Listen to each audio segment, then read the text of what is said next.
So let us start. So today, Wednesday, 26th June, experience on operation and maintenance in displacement settings. I will directly go to a first slide about the housekeeping. So we use Microsoft Teams, the webinar function of Microsoft Teams, and you will maybe know it already. Oh, sorry, you will maybe know it already because Teams is quite popular, and the webinar interface looks more or less the same like the original or the normal team meeting features. So we ask you to send us questions or to ask your question via the question answer icon. So then you can start a topic to discuss, and then of course others can discuss as well the same topic. And this is a bit more easy to follow up than having everything in the chat. The chat you can use to say hello, to introduce yourself if you want to. But we will then at the end check the question answer section for your question. So please use this question answer section for your questions. We will do a recording and it starts already. But the default setting is that you're muted and your camera is not on. So we do not need your consent on this. After the webinar, the recording will be online on a page on Energypedia. For you and people who could not join this webinar today, we will send out this link after the webinar.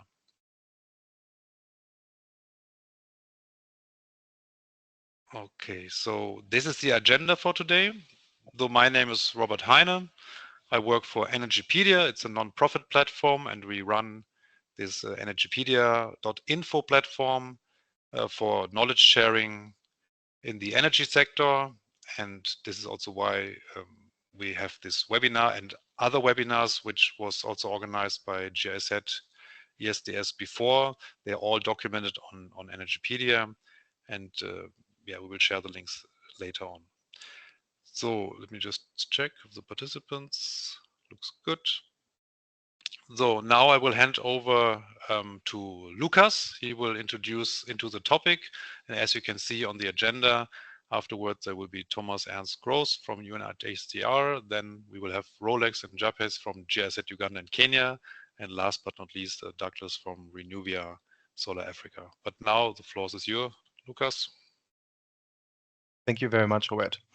Yeah, welcome everyone, and good afternoon, good evening, or good morning, wherever you are in the world. So I'm first introducing myself quickly, and then go into the welcome and introduction of this webinar itself. So my name is Lukas Kürten, and I'm working in the GIZ project Sun ESDS, Energy Solutions for Displacement Settings, and I'm based in Germany. And our project aims to support UNHCR in implementing the GCR with explicit focus on energy. And therefore, we work on energy access through market-based approaches in displacement settings in 3 implementing countries, which are Ethiopia, Kenya, and Uganda. And there we have a specific focus on energy policies, cooking energy, electricity access, and e-waste. So as part of our work on electricity access and e-waste as well a little bit, this webinar is taking place. And yeah, as Robert already mentioned, the Energypedia page where as well this webinar is going to be uploaded afterwards. We as project have as well a Energypedia presence or web page. There you can access as well additional information on our project. And there afterwards you will receive as well the link to the to this webinar or to the webinar recording and uploading, and then you're directly on our Energypedia page. So the aim of this webinar is actually to talk about operation and maintenance of solar systems, different sizes. So from small appliances and systems to PV mini grids. And yeah, I mean, the size doesn't matter because all systems eventually stop to work. And without proper operation and maintenance, this moment, however, comes faster than desired. And therefore, besides installation itself, operation and maintenance should be always thought of and also be budgeted. And yeah, this becomes also of huge importance in displacement settings, where many times harsh operation conditions exist and where access to services and spare parts are not always very easy. And yeah, actually, I have a little short experience I would like to share on this because I just came back from Uganda, so from West Nile, in the northwest region of Uganda, and there I made the experience that the issue of O&M. Just an explanation. In Uganda, for example, we solarized social institutions a few years ago, and in one particular case of a social institution where we installed a solar system, everything was fine when we handed over the system to the institution operator. And the social institution, of course, was actually using the produced energy.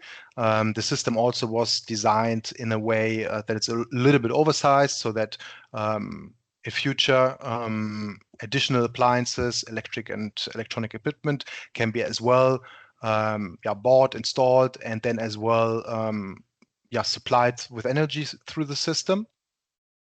But I mean, unfortunately, and as it had to happen, one inverter stopped to work. The result was that only half of the system operates now. And this is a very unfortunate and frequently happening situation, and shows clearly that we really have to have operational maintenance and budgeting always in our minds and planning. Because if a system stops working after a short time, if we have a pessimistic look on this, where does it installation make sense in the first place? Just to say very drastical. Coming back to the webinar, in the session, as you see as well in the agenda, and as well which you saw in the invitation, we will hear about practices and strategies that are applied in terms of operation and maintenance and what difficulties might arise. What is very nice, we get insights from three different perspectives. I mean, they are very common things, but there might as well maybe some differences. So we're going to get insight from the humanitarian side through Thomas from the UNHCR perspective. Then we get the development side perspective through my ESDS colleagues, Rolex and Japheth, and the private sector perspective from Douglas from Renovia. So yeah, thanks a lot for joining us today in our webinar, and I wish you a very interesting session. And I hand over to you, Robert.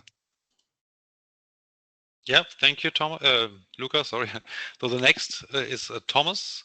So he's working for the UNHCR Geneva Technical Hub. He will also introduce himself as well when he starts his presentation. I will not read out this slide. You can all read it, and it's all in the record and the documentation. So I ask now you, Thomas, to share your screen and present your slides and your input. Okay, hello everybody. Pleasure to be here. Let me see that I can switch to my side. So you probably see my screen now. Yeah, as I was already introduced, I'm trying to give you some insights from my work with UNHCR, or specifically as a seconded expert to the Geneva Technical Hub, supporting the colleagues in UNHCR headquarters and also in the field on the regional bureau, on a country office, or in the field offices. So just a few words for those who never met me. I'm now for 20 years in development cooperation, humanitarian aid, mainly in renewable energy. I started my career with small hydropower plants in Afghanistan and Indonesia, and slowly worked myself onto the African continent. So now mainly it's working on Africa. And as I said, now I'm for 3 years seconded to UNHCR as an energy expert as part of the Geneva Technical Hub. The rest you can find on LinkedIn if you're interested. So, but topic today is sustainability. And I was thinking of myself, how can we achieve sustainability specifically in the humanitarian context? And For me, it has a few components which we really need to master. It starts from design, procurement, environmental, health, and safety. It's a management question as well. But overall, and I think this is the most important message in this 10 minutes from my side, is we need to create ownership among those who later need to run this PV system or any infrastructure, actually.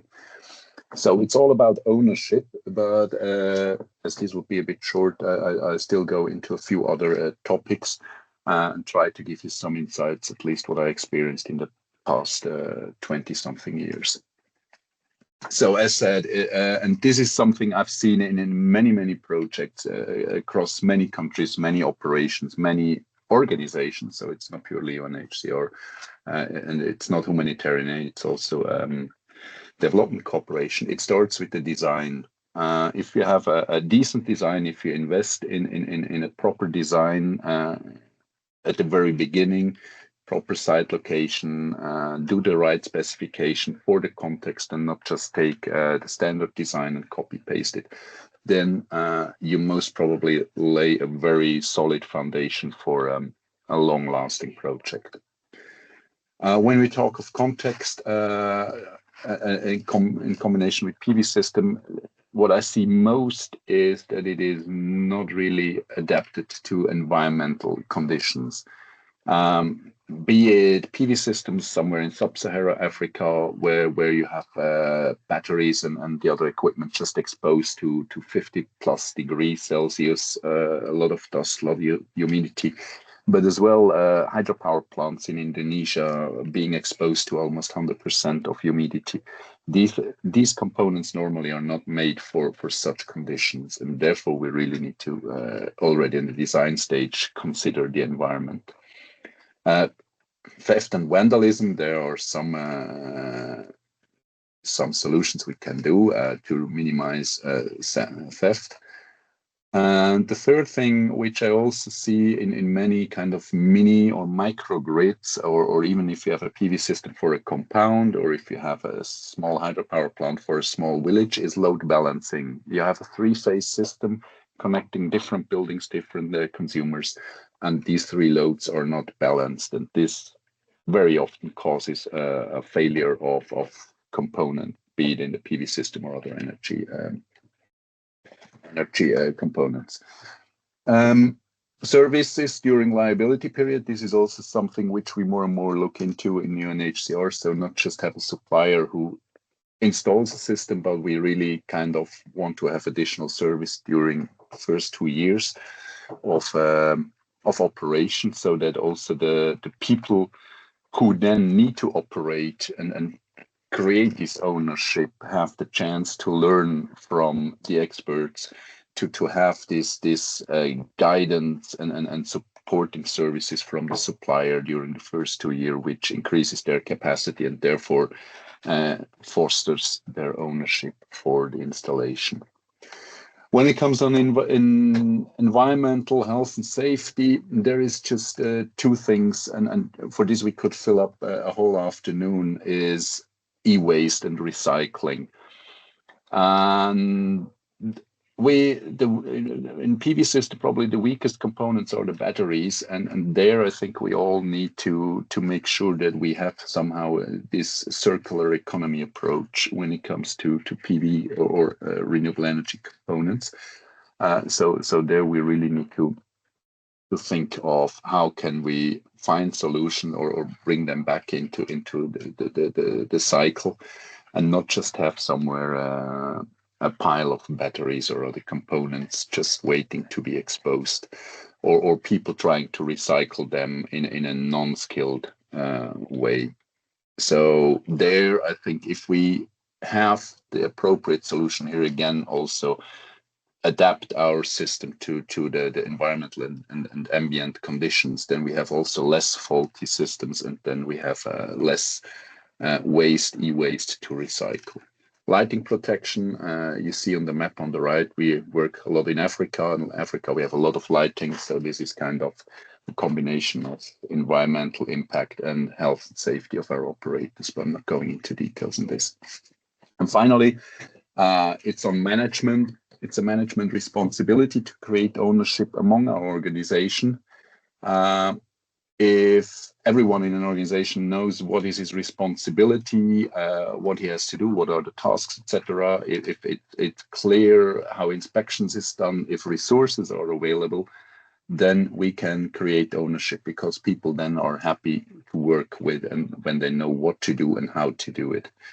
On the how, it's also knowledge. We cannot expect that we select, I don't know, refugees or host community members as operators without providing them proper training and as well an ongoing support and coaching.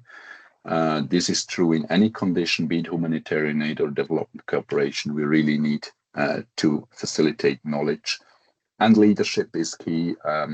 So even though we are probably project managers, sub-office managers, directors, whatever, we can use our common sense and still ask the appropriate questions if we visit any facility, or if we see that something is done very good, then we can also acknowledge the good work of the people, which then again create ownership among the operator, because then he feels kind of supported, and he sees that his work is acknowledged and has a value, and therefore ownership is created. And I think these are for me, in very brief, the key topics or the key success factors to create sustainability through O&M in renewable energy solutions for humanitarian settings.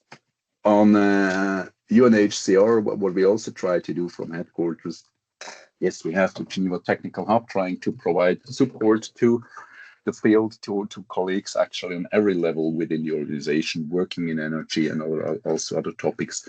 And we also are compiling, still creating a number of FAQs or fact sheets or small papers related to renewable energy, addressing specific topics from how to work with batteries or solar streetlights or the load balancing, as I mentioned.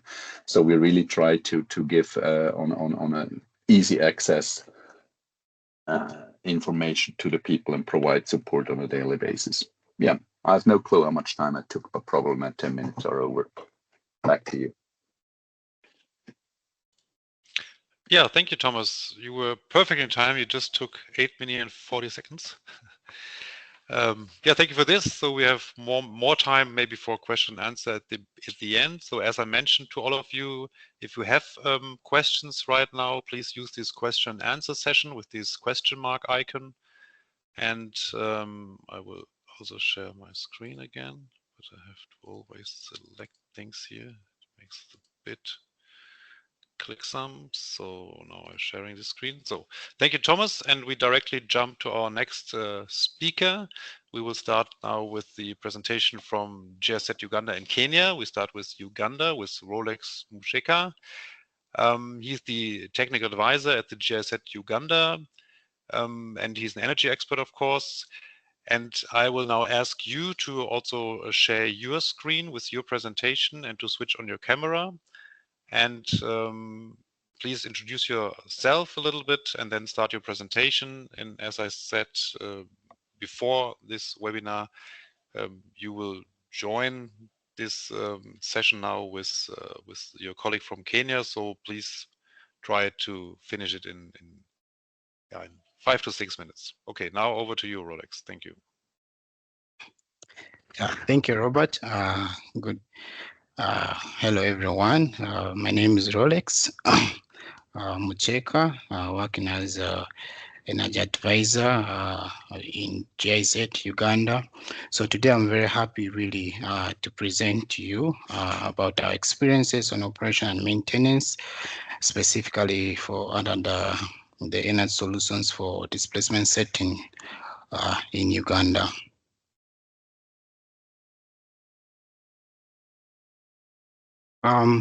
So ESTS Uganda mainly focuses on refugee and host communities, and we are implementing under these three intervention areas, but for today, the focus is more on intervention number area 3, which is to improve sustainable and market-based access to energy products and services for refugee and host communities, specifically the host, the social institutions. Contrary to most of our interventions, which are really market-based, specifically under the intervention area 3, where we apply approaches like result-based financing for our energy access for social institutions. As a project, we basically did a procurement and installation of these standalone solar PV systems, of course, after doing assessment or really thorough design for each of the social institutions, collecting information and doing assessment at each of the institutions. So we contracted service providers where we did installations of standalone off-grid solar PV systems for about 6 health centers with installed capacity ranging from 2 to 6 6.6 kilowatt peak, depending on the size of the health center. And for secondary schools, we did installations in 5 secondary schools. Given the topic of operation and maintenance, which we know it's a big challenge, we came up with the idea of constructing canteens or creating income generation activities for the health centers as a way to raise, a little income to be able to meet the basic operation and maintenance cost that they may have. So we constructed energy canteens, which really offers basic services like phone charging, cold drinks, groceries, and other services like mobile money and agent banking, as well, as you can see in the picture. And so this really also comes along with training business skills for the health unit management committees. Yeah, but the operation or the performance of these canteens is not really the same for all the health centers. You realize it depends on the management, also depends on the location. So in our experience, some of the canteens have managed to raise like turnover of up to 2,500 USD in a year, which is really which is really good. But on the other side, some of the canteens are also not doing well because management is not the same, and they are at about like 300 at about 300 USD in a year, and that is like a turnover. So this can help, but also doesn't help much the canteens. And so as ESTS Uganda, we are trying to still think around how to solve the problem of sustainability, operation, and maintenance in the displacement settings.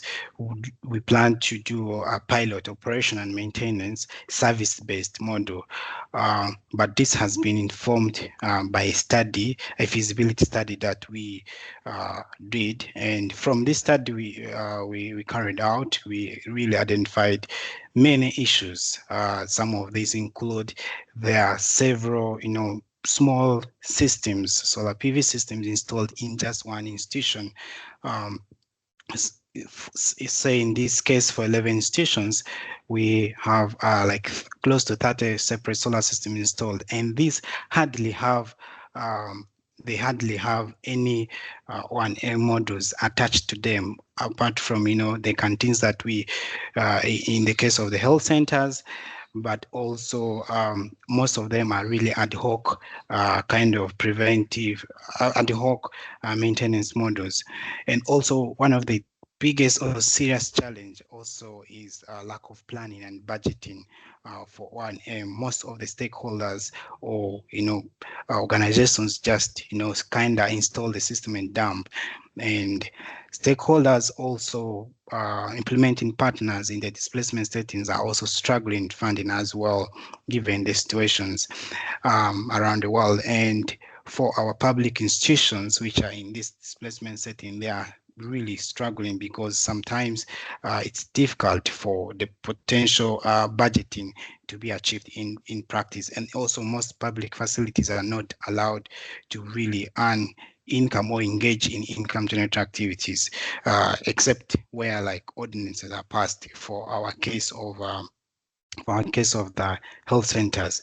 And so as a recommendation to have really a suitable, sustainable operation and maintenance model in displacement settings, from the study, we recommend use of energy as a service model. For example, applying the energy service companies to really design, co-invest in the systems and have an energy as a service model. And also for the existing solar systems, we also recommend using a service provider model. This is what we want to pilot, where after system has been installed through potentially a grant, then we have a service provider hired to provide also the operation and maintenance, since the knowledge or the technical skills are really lacking in each of the facilities. And also, as you will hear more from other speakers, we think renewable energy certificates, such as the Renewvia renewable energy credits or certificates, could also provide an innovative financing model to meet the additional cost of operation and maintenance. And finally, we think for us to achieve really sustainable, a suitable operation model or sustainable one, there is need to have very thorough consultation done with all stakeholders at all level, and so this will help to really bring in the idea of ownership, as of course earlier Thomas had mentioned. Yeah, so basically this is it. Thank you very much. Back to you, Robert. Yeah, thank you, Rolex. So I will share my screen again. So yeah, thank you. And also thank you, Abdel Raham, one of the participants who asked the first question, the question answer section. So please also join this section and discuss and give answers and ask your questions. So next is Japet Mutungi. He's a technical advisor at GIZ Kenya. He's also working for ESDS GIZ in Kenya. And I will ask now you to start your camera and share your screen and your presentation. The floor is yours.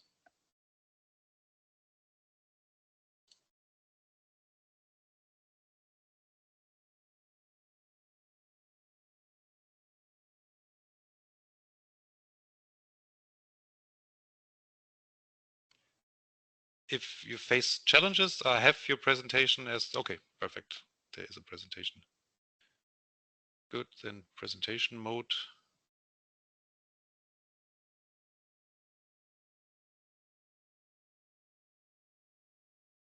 Okay. Perfect. Thank you very much. Thank you very much, Robert, and for the brief introduction. Maybe what I can add on is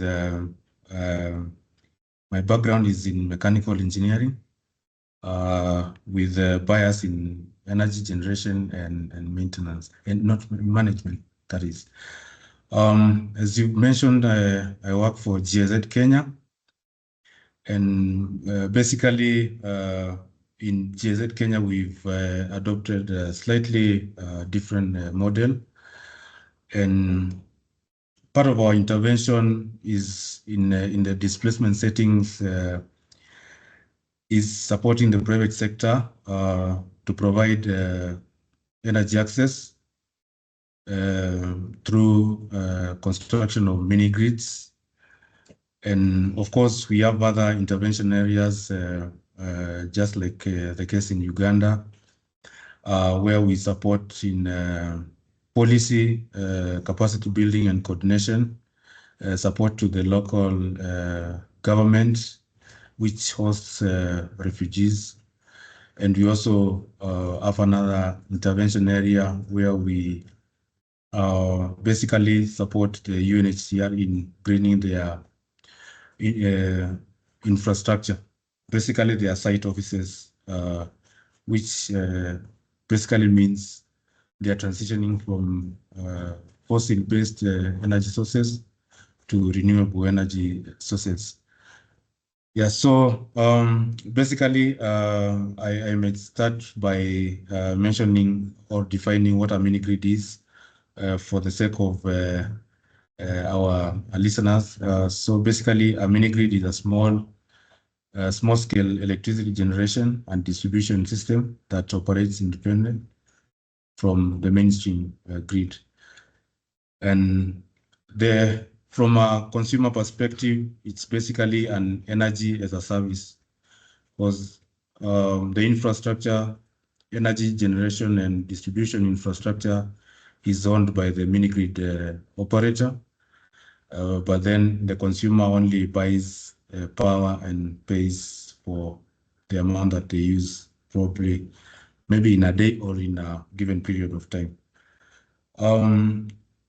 I would mention that O&M programs are critical components for sustainability of mini-grids within displacement setting, and should be incorporated before the inception of these projects. And the reason why it's important to incorporate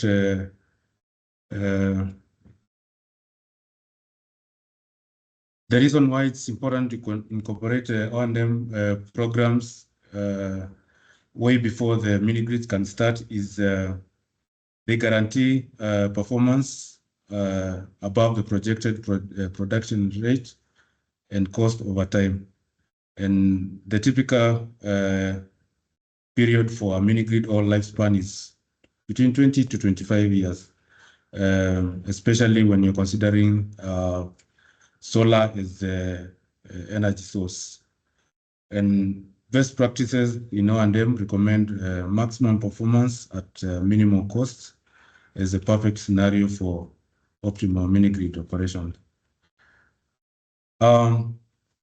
One of the topics under O&M for mini-grids is generation and grid assets O&M. In displacement settings, there isn't anything unique about the generation and grid assets. So I'll not spend much time on this particular topic, but I'll mention one thing. One of the most important things about the O&M for generation and grid assets is the availability. Availability means for most of the time, customers or consumers are able to access power. And the critical aspect of this particular component is here we are dealing with a very sensitive target population where there are refugees and host communities, and any downtimes or power outages might be misinterpreted and therefore potentially could be a source of conflict within the displacement setting. So I would say that's the most important component about the generation and grid assets O&M. Some of the ways of enhancing efficiency in mini-grid O&M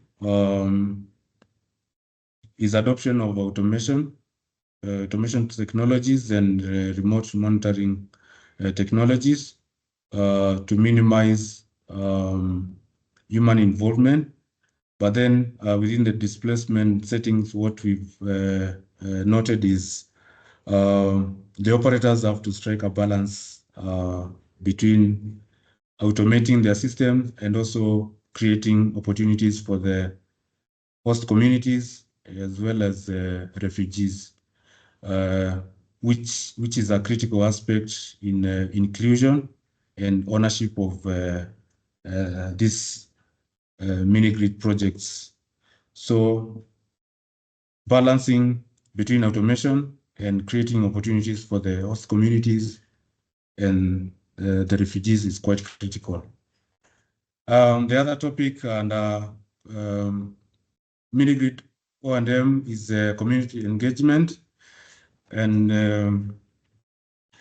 in displacement settings, there are normally unique challenges. They're dealing with sensitive or volatile communities, whereby refugees and host communities are involved. And constant community engagement is a critical component in the sustainability and profitability of these mini-grids.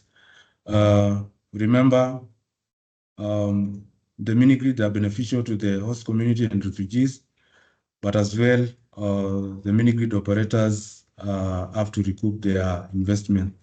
So constant community engagement is critical for the sustainability of this project. We've noted that mini-grid operators must intentionally share the available opportunities equally amongst both refugees and host communities to promote the peaceful coexistence of the two groups. And like I mentioned, this is a very sensitive target group. And whenever there are opportunities for O&M, then both host communities and refugees should be included, and not one group or one group should not feel like they are left out, because this is a potential for conflict.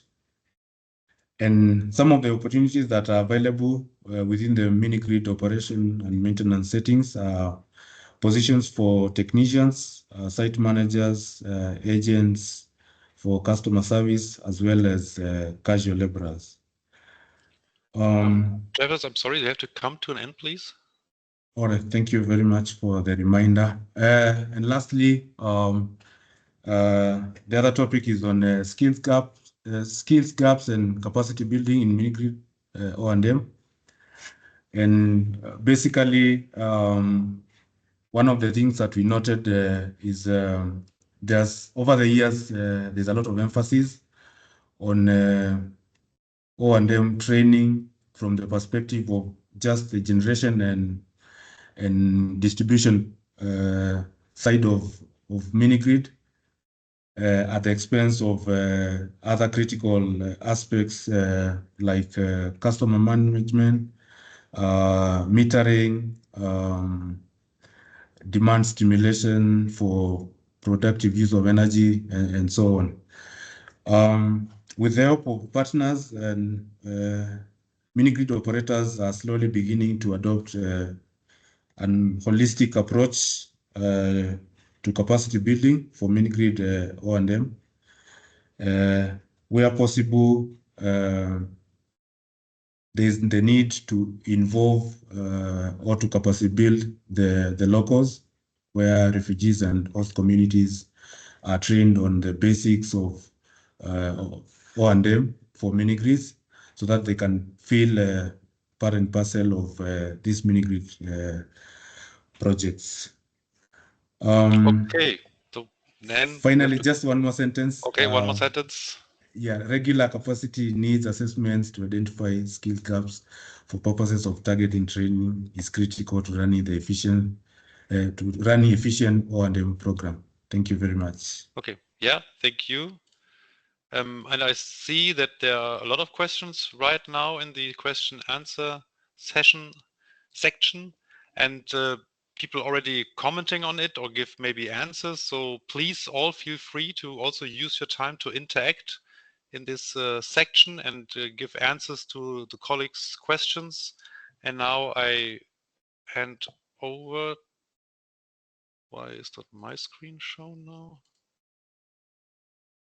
Okay, so the next presenter is Douglas Cox from Renewvia, and he's especially, I think, the director for the Africa part. So I now hand over the presentation to you. So please share your screen, and your video is already on, and your microphone, I guess, as well. So the floor is yours, Douglas. Thanks, Robert. And can you see my slide? No, now I cannot see it. Let me hit that button again then. Sorry about this, everybody. Now I can see How about, it, yes. Fantastic, cool. Well, thank you. Like you said, my name is Douglas and I work with Renuvia Energy. So we're a solar mini-grid developer active so far in Kenya and Nigeria with expansion later this year to DRC and Ethiopia. And so we've built a lot of mini-grids in a lot of different places and kind of run into every sort of operational and maintenance situation you could think of at this point, I think. Mini-grids in places ranging from islands in Lake Victoria to deep in the Niger Delta region of Nigeria, to northern Kenya, where I am now. I'm talking to you from Kakuma. But then the most important mini grid, I think, for this topic of today's conversation being our mini grid in Kalibeye settlement, a part of Kakuma refugee camp. So just a quick overview of this place.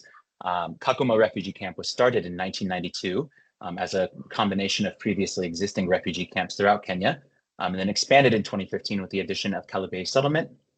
So if you hear me say sort of Kakuma and or Kalibeye settlement, I'm talking about this one region. Its population right now is almost 300,000, mostly from South Sudan, about 2/3, but then kind of also anywhere else in the region that has had a conflict in the last 30-something years. So many places. In 2019, with help from GIZ, we built our first mini grid in the area, 60 kilowatts for 500 refugee homes and businesses. We also built a 20 kilowatt mini grid down the road in the host community. And then 2 years later, expanded it to 541 kilowatts for almost 3,000 homes and businesses also in this area. And then later this year, we'll be expanding to 2.4 megawatts, and that will be for just about 19,000 homes and businesses in the refugee camp. So I should say, because I'm about to share all the problems that we've had, but I should say first that actually our overall experience has been extremely good. We've really enjoyed working here and really think that displacement settings have a uniquely have some unique benefits, I guess, for mini grid companies like ours.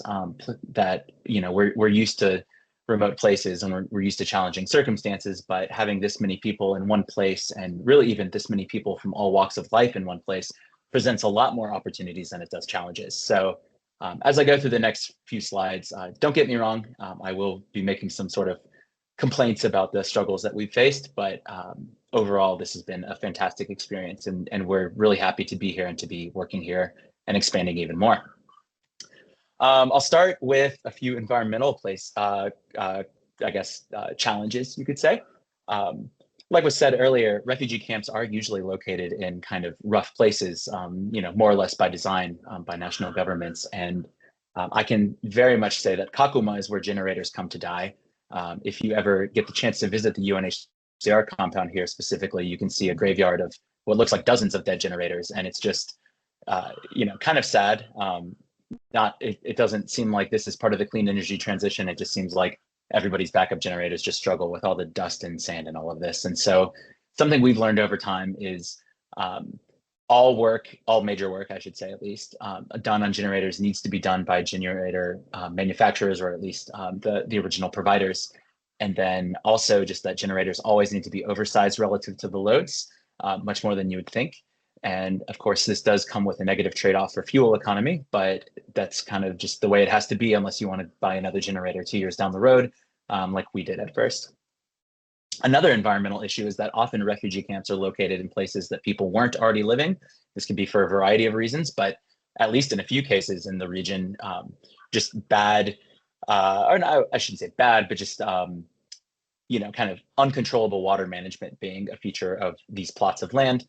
This is a picture taken just recently from our system here that shows a very unlucky pole that just happened to be in the path of some water. And of course, it wasn't like this when we installed it, but these things just happen. And so it's kind of a constant thing we have to look out for in a way that we don't in other locations where the land wasn't so specifically, I guess, undesirable, if you will. Another issue is just misgrants. With larger communities, you kind of classically get less community buy-in to development projects, right? And so I'm showing here some pictures of a very mysterious set of incidences that we had. This was 3 years ago. where people were climbing our poles and tying metal cables to our power lines to cause a short circuit on purpose. Obviously, this was kind of having quite the disastrous effect on power provision and was something that was very hard to stop because, of course, you can't have security cameras on every pole or anything like that, especially in a wide area. So eventually, this just went out, but we do see also kind of the less nefarious version of this in children just throwing shoes and strings with bottles attached to the top of wires if they can, which kind of I think speaks to just there's not a lot of things to do, especially as a youth in a refugee camp, and you get bored. And I mean, honestly, if I was a kid near some power lines with nothing to do, I would probably throw bottles and strings at them too. I wouldn't tie metal wires to metal wires like this, but it is just kind of a feature, I think, of working in a displacement setting is that you kind of deal with a little bit different kinds of mischief than in other rural electrification settings. Another thing that we do see in other communities too, but has recently become more of a challenge here in Kakuma, is PME and stay wire theft. PME basically being the way that we ground the power distribution network. Stay wires being the strong cables that keep poles upright when the cables that are attached to them are at an angle. Both of these are very important for safety, electrical and mechanical safety, but also do prevent quite an easy target because they're on the ground by design.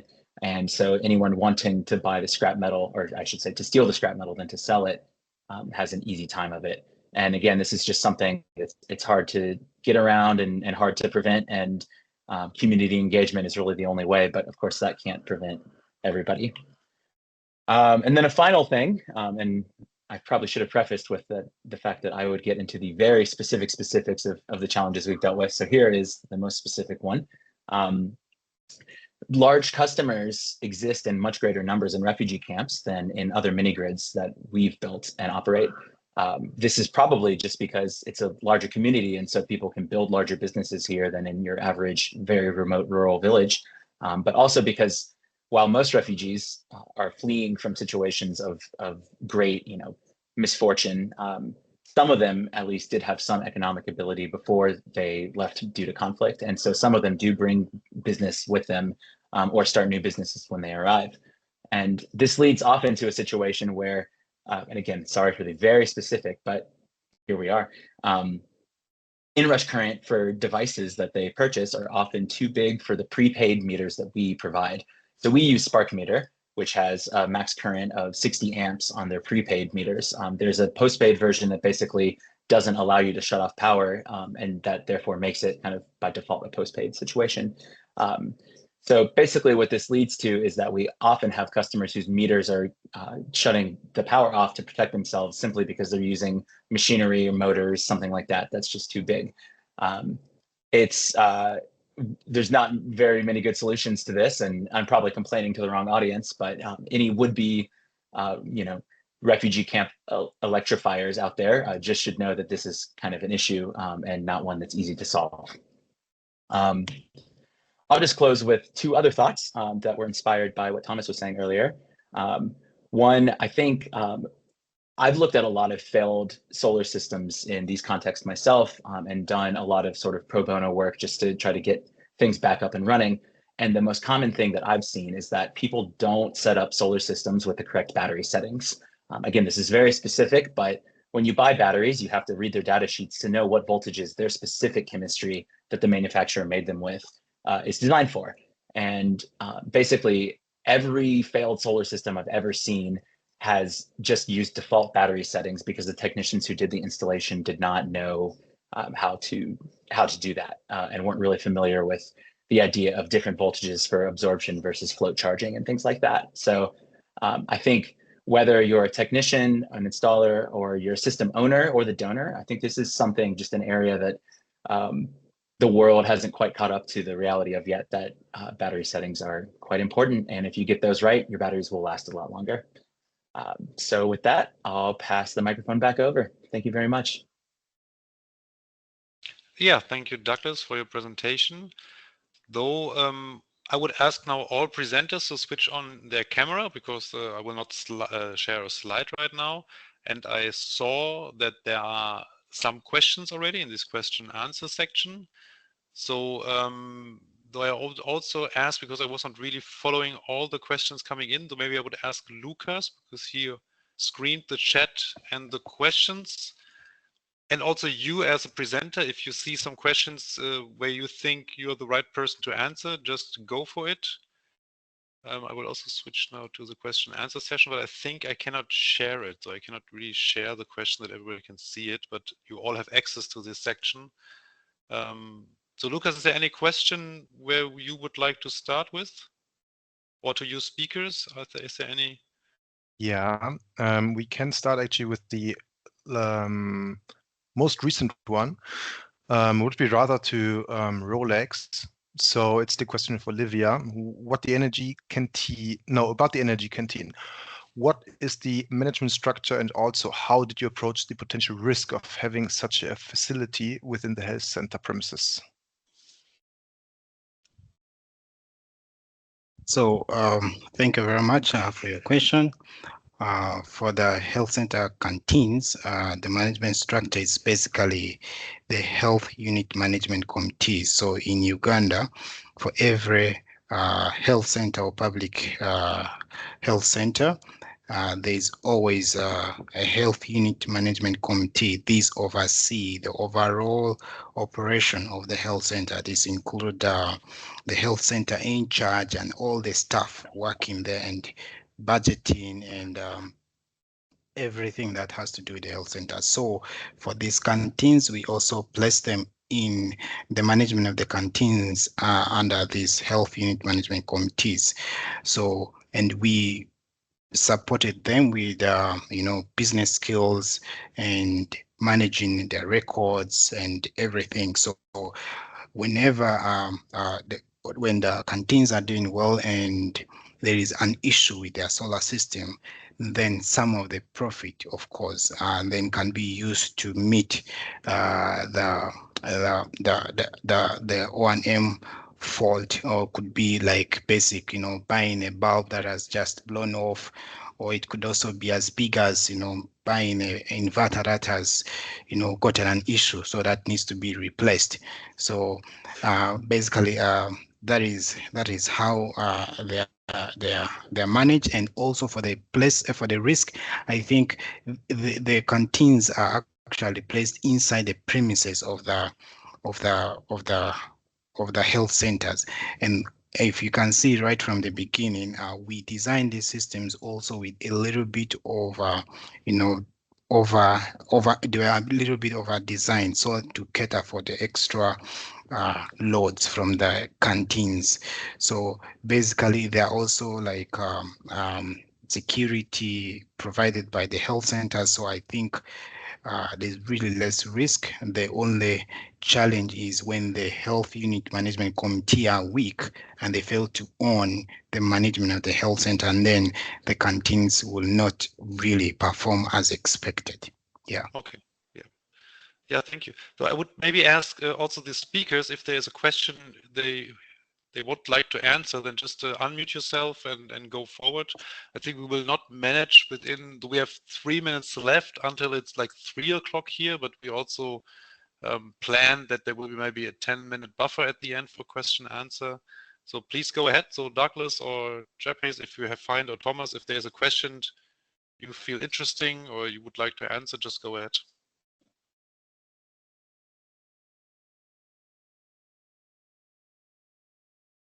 And also to all the participants, they can leave comments and give answers in written to these questions as well. So don't be shy.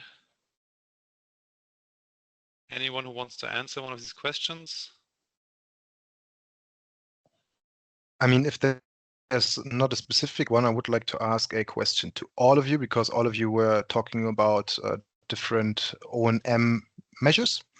And there's a question from Hannah. So what approaches have you seen working or not working for O&M of appliances? So just out of your experiences, because I mean, you we're talking about different measures, but how was it actually in the ground, on the ground, in the exact scenario? What did work? What did not work from your experience? Just to share a little bit. Yeah. Because theory and practice, of course, is something different sometimes.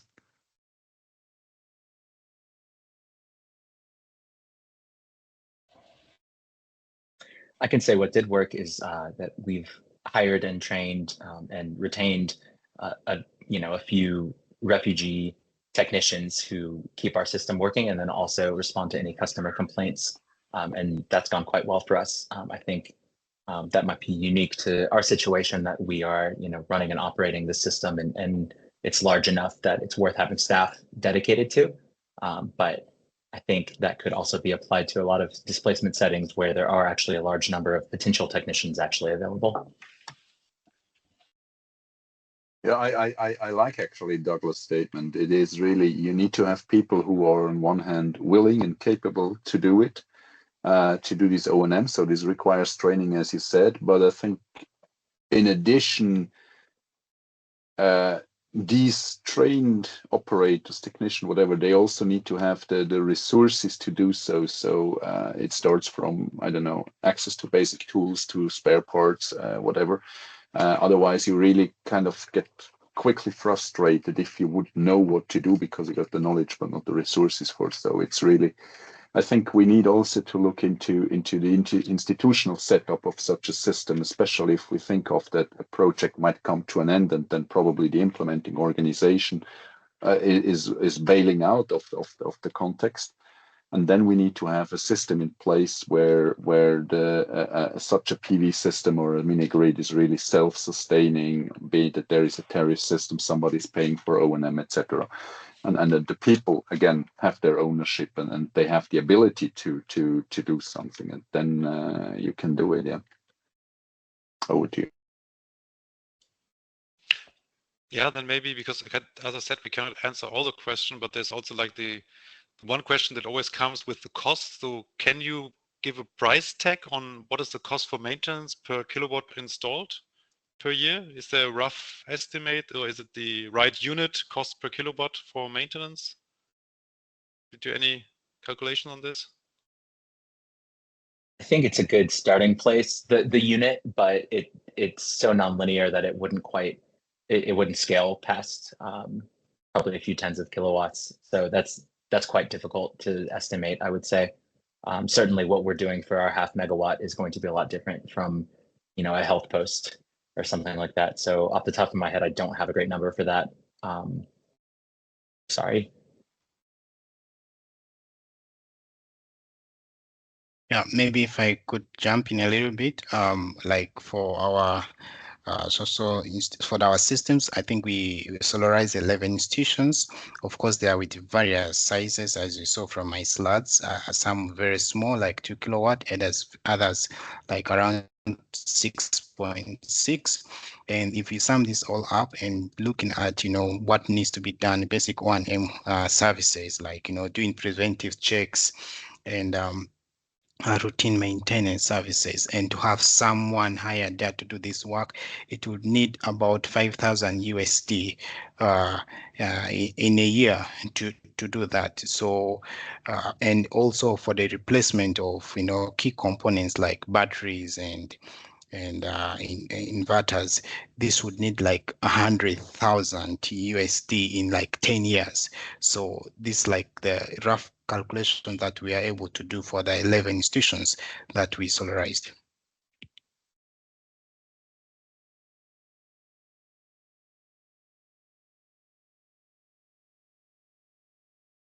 Maybe I can answer the one by Ranisha.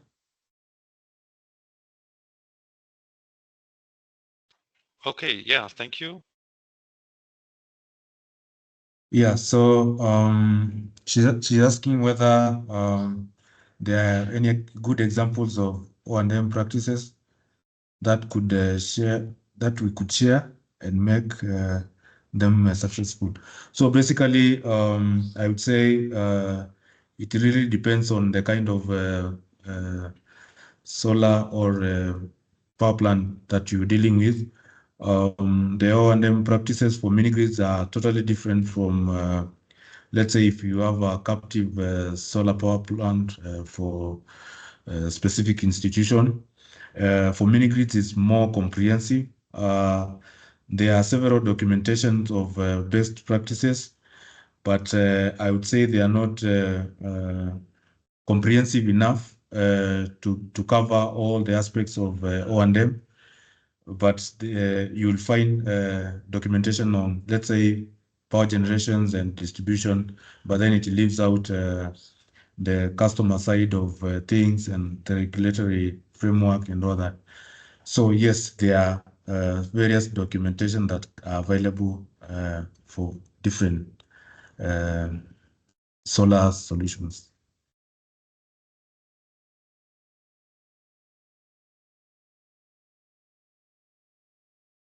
Okay, thank you. I just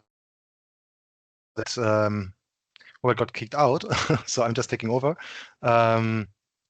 Actually, I have a question for all of you. So it was mentioned during the presentations that service provisions for PV systems, like in terms of operational maintenance, are sometimes just for example, for 2 years or a few years. So wouldn't it be the situation that ideally, of course, if we talk about the ideal situation, especially the displacement settings, not an ideal setting, that a system should work without any major issues within 2 years. So wouldn't be these 2-year time frame in terms of O&M service just a too short time frame? And from your perspective, what would be something that you, I mean, what could be a better time frame, or what would be a better solution? Because I mean, 2 years, if this is the service contract, then after 2 years nothing breaks down, and then after 3, 4, 5 years or something breaks down, and the situations that there's no O&M service provision. So how would you deal with the situation, or what would your idea in order for a better approach regarding service provisions for this short time frame? To all of you, so anyone can answer if you feel like. Yeah, I can try to break the ice. I think we have this, it's actually threefold. First of all, these 2 years you mentioned, this is really a period where a supplier provides active services. So it goes there on a regular basis, and also whoever is there to take over on the long term has the chance to learn and accompany the service provider during this period. On top of that, and what we should not forget, we have also the liability period where we agree with the supplier that, I don't know, for a panel that must be, there is a warranty on it for a number of years, which goes beyond these 2 years. So there we have also, as a client, I think we have also the right to have a replacement of faulty material if it's a faulty material, not just degradation.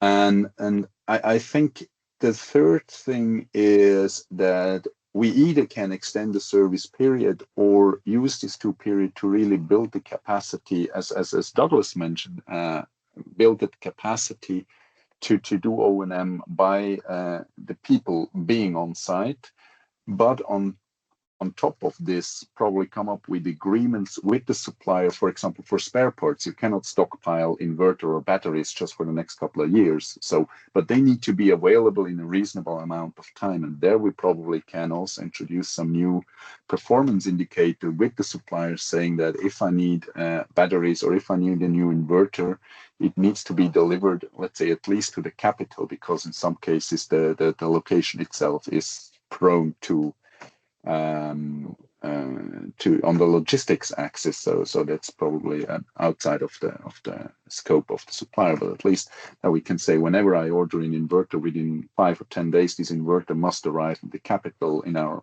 country office, for example, and then we distribute it to the field. And I think like this we then also indicate to the operator there is a supply chain, and if something really breaks, which cannot be fixed by themselves, there is a replacement spare part coming in a reasonable amount of time.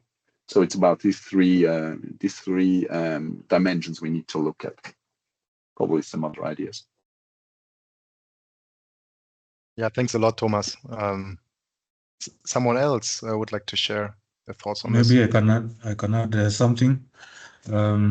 Yeah, so sometimes it's also linked to the technology, and like, for example, for lead acid batteries, you will have to link the liability period or the warranties given to the lifespan of some of these you'll have to link that to the lifespan of that battery. But now with improvement of technology, where we have lithium-ion batteries, which have a longer lifespan, maybe up to 7 to 10 years, then the period can be extended based on now the technology. But then, of course, it normally comes with the issue of costs. But yeah, it's possible with improvement of technology. These periods can also be extended. Thank you. Actually, I would like to ask one last question out of the chat before we close the webinar, because I already received a notification. And this one is again regarding budget.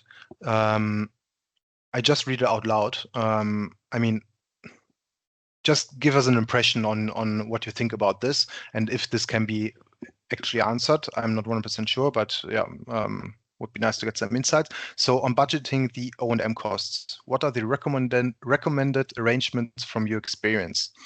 Upfront budget, energy savings, redirected, etc. So yeah, as well to all of you, just feel free to come in and answer this question. Yeah, maybe if I can jump in. Yeah, also I think for the budget, depending on the model, really, you're trying to the O&M model you're using. For our case, like planning to implement a pilot-based service model, then you're going to hire a service provider, and they're going to plan to do preventive checks, routine maintenance, and so you're paying for their time to come and to cleaning the solar panels, cleaning the battery terminals, and any other O&M activities that they have to do on your site. So that is like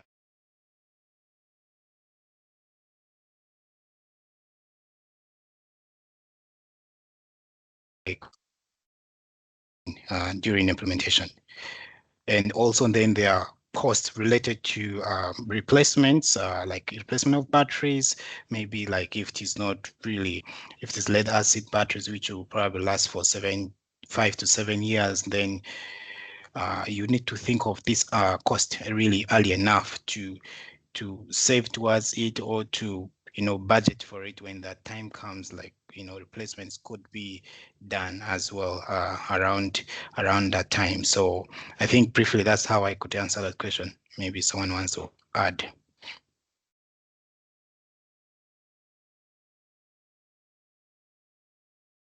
Okay, thanks a lot, Rolex. Yeah, there's no need for someone else to answer this. Not 100% necessary. There, Robert is back. Robert, I just wanted to close actually the webinar because we're already in the last few buffer minutes. So I would just do the closing, or Robert, do you want to do it because you're now back? Yeah, I'm back with a different account, so I don't know what kind of user rights do I now have in this Microsoft Teams call, so just go ahead. Okay. Sorry, but Teams just kicked me out. All good, don't worry. Yeah, thanks a lot, everyone, for your time, for your insights, to all of the 4 speakers.